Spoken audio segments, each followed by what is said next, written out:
We're going for the old old Dutch master look. Candlelight only. Oh, lordy, lordy, lordy. Ah, what a world. Ah.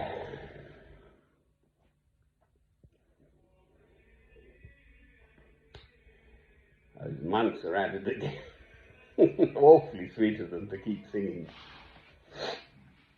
They do it rather better than I can. The technicality is, I was actually at the Cathedral and Abbey Church of St Albans, where I won't go anymore, I'm afraid,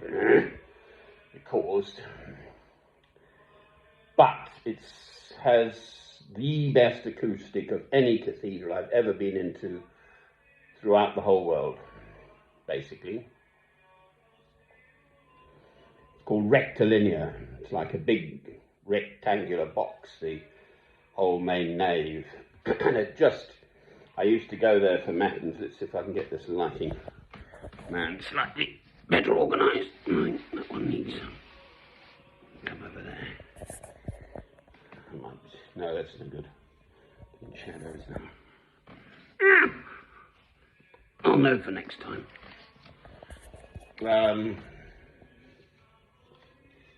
And I've sung Hans Messiah there, but there were these 60 young men from Norway.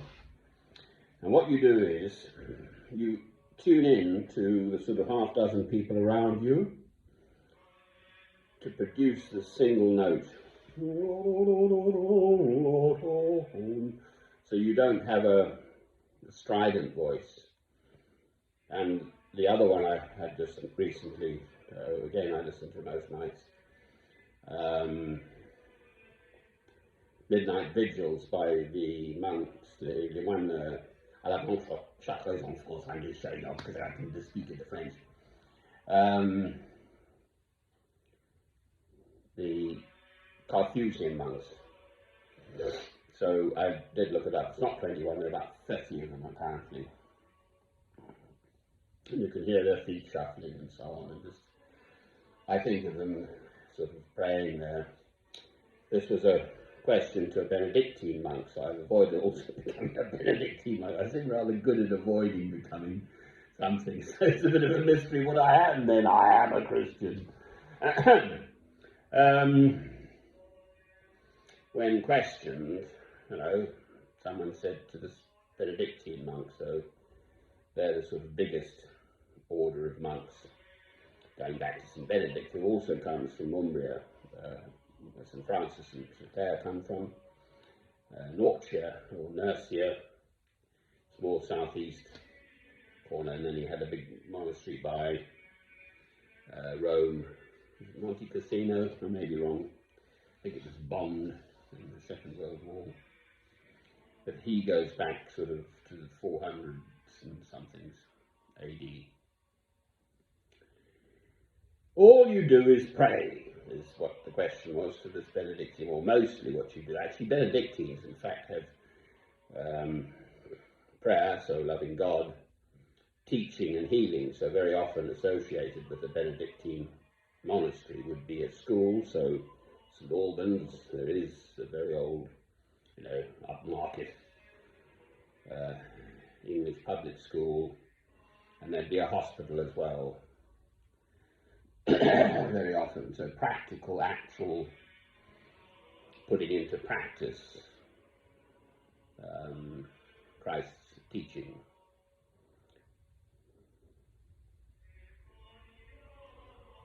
Well, all this stuff exists.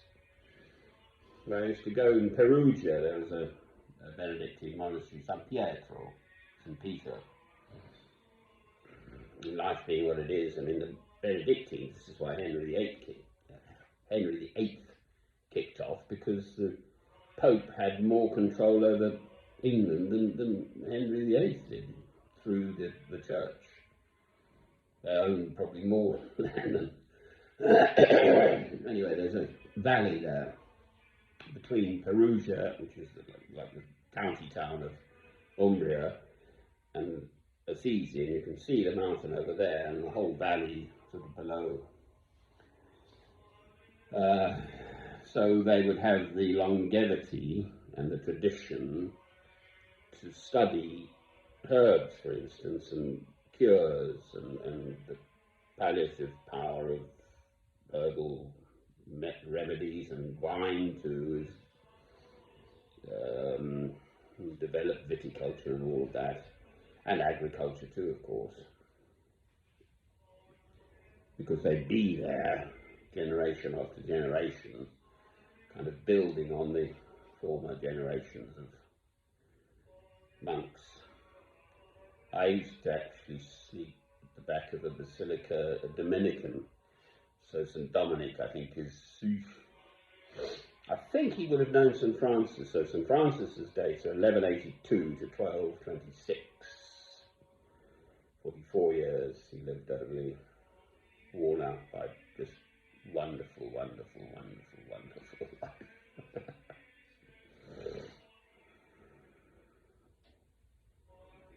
Well, I listen to the news, I watch the news, all this awfulness obviously going on now in Ukraine, sort of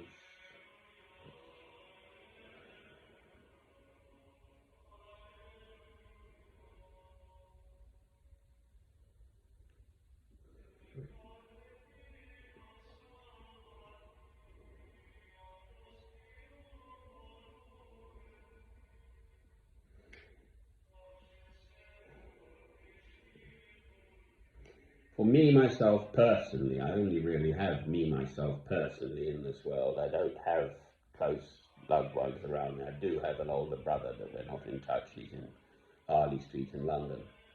And I've got nieces and nephews, but there we are. I don't see them. So essentially, it's only just me. Well, I'm absolutely sure, as a man of 65 years old, I'd rather be dead than be issued with, the proverbial Kalashnikov and go shoot a Russian or something if I were Ukrainian. Well, if they all just jolly well said that, okay, Mariupol now is a flattened wasteland, what would we have done if we just let we'd all kneeled and prayed and let Hitler get on with it in Britain? But that is the Christian answer. Sorry to be loud about it. If you live by the sword, you will die by the sword. And empires fall. Hitler would have died, and the whole thing would have just fallen apart. And we could have had love behind us, responding with love. Kneeling and praying is what I'm saying, isn't it? They're describing in Mariupol on the news now. I listen to Radio 4 actually quite often. The radio, not the visuals. And they're dying of dehydration, little children. No water. It's a horrid way to go.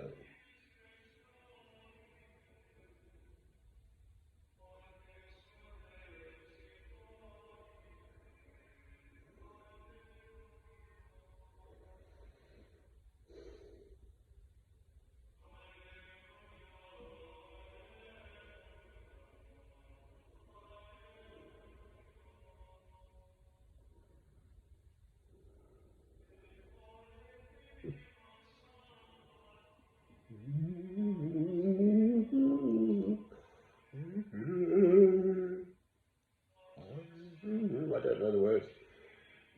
Hallelujah. I can do that. Sort of soporific, this actually. Not nodding off.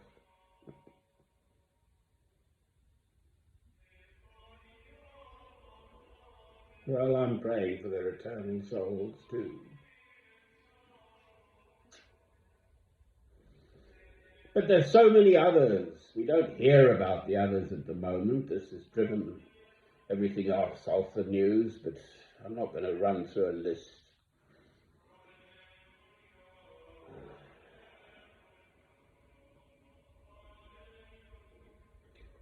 I can just about hobble to Morrison's. I did today, but it is a hobble at the moment on my crutches. And there on the window are these drawings by children, sort of 5-year-olds, kind of those innocent little drawings. And most of them were great big hearts and love.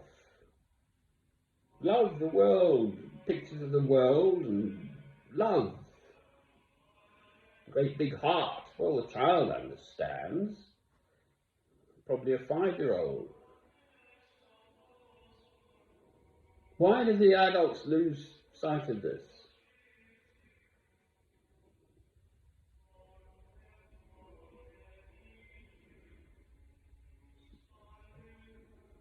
So, that's the answer, love.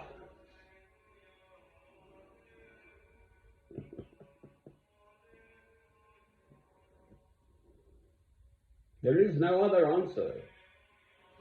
Love God, love your neighbour as yourself. Amen. The 2 commandments. Amen.